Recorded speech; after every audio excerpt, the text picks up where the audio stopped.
আসসালামু আলাইকুম শেখ। আমি নিউ ওয়ালাইকুম ইয়র্ক থেকে আসসালাম ওয়া বলতেছি। রাহমাতুল্লাহি ওয়া বারাকাতুহু। জি বলেন। আহ, দেশ থেকে অনেক সময় মেয়ের বিয়ের জন্য হেল্প চায়, যেমন জাকাতের টাকা। সেই ক্ষেত্রে দেয়া যাবে নাকি, বা আমার কি জানতে হবে যে এই টাকা দিয়ে তারা কি কোনো নাজায়েজ কাজে ব্যবহার করবে, না আমার জি, দিলেই হয়ে গেল?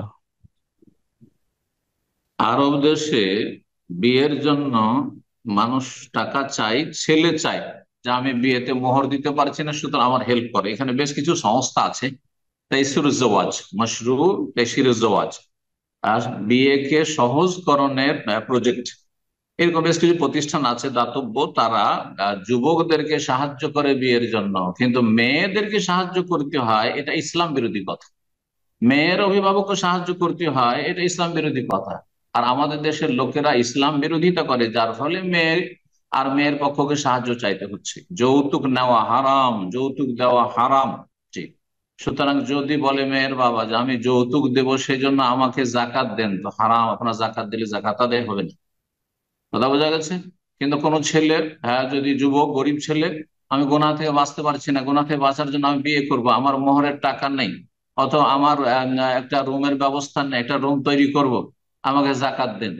যেহেতু আমি যা ইনকাম করি তা খেয়ে দিয়ে শেষ হয়ে যায়, তাহলে জাকাত দিতে পারে, তাহলে জাকাত দিতে পারে।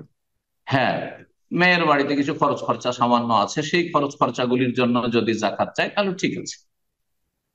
বুঝা গেছে না? যৌতুক দেওয়ার জন্য আপনি জাকাত দেবেন, এটা মোটেই করবেন না। তাহলে এই যৌতুকের মতো অভিশপ্ত হারামকে কখন ওঠাতে পারে?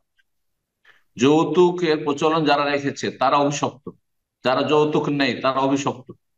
আর নিরুপায় হয়ে যারা দেয়, আল্লাহ জানে, হয়তো তারা মাজুর হতে পারে, কারণ মেয়ের বয়স হয়ে গেছে, এখন 25-30 হয়ে যাচ্ছে, আর যৌতুক ছাড়া বিয়ে হচ্ছে না, এমন পাপিষ্ঠ সমাজে বসবাস করে।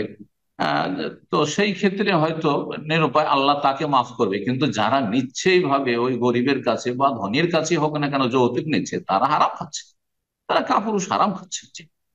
সুতরাং এই মেয়েকে বিয়ের জন্য জাকাতের প্রশ্নটাই করা ভুল আসলে। বোঝা গেছে না? একমাত্র মেয়ের বয়স হয়ে গেছে, মেয়ে দেখতে সুন্দরী না, মেয়ের বয়স 30, আর দেখতেও ভালো না, আর কোনো ছেলে তেমন আসেও না বিয়ের জন্য, যৌতুক কিছু না দিলে বিয়ে হবে না, এইরকম ক্ষেত্রে হয়তো মজবুরি, যেমন মানুষ না খেয়ে মরে গেলে সেই ক্ষেত্রে হয়তো হারাম বিড়ালের গোস্ত, কুকুরের গোস্ত খেতে পারবে, অতটা পরিমাণ যতটা খেলে বাঁচতে পারে। বুঝেছ?